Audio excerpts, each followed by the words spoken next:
Compass ধারাবাহিকের new আপডেটে আপনারা দেখতে পারবেন ঋতুজা কম্পাসকে নিয়ে বাড়ি চলে আসে এবং সকলকে জানিয়ে দেয় আজ সন্ধ্যায় যেন সকলে বাড়িতে থাকে, কারণ সে একটা কাজ করতে চলেছে।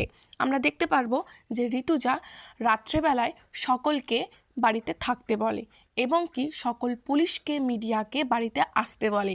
এরপরেই ঋতুজা তার স্বামীর বিরুদ্ধে সমস্ত ষড়যন্ত্রের কথা বলে দেয়। এই শুনে কি বিহানের মনের কি প্রতিক্রিয়া হবে আপনাদের মনে হয়? এদিকে কম্পাসের এত বড় ফর্মুলা নিজের ক্রেডিটে নিতে চায় অখিলেশ, সেটাও জানিয়ে দেয় কিন্তু ঋতুজা। এই শোনার পর বিহান প্রচণ্ড পরিমাণে রেগে যায় এবং কি বিহান তার বাবার অবৈধ সম্পর্কের কথা জেনে আরও অবাক হয়ে যায়। তার মাকে যে তার বাবা ঠকিয়েছে সেটা জানার পর বিহান কি করবে? সকলের সামনে কি বিহান তার বাবাকে চড় মারবে? মুক্তিকে কি প্রশ্ন করবে? এবং কি অখিলেশকে কি পুলিশের হাতে তুলে দেবে?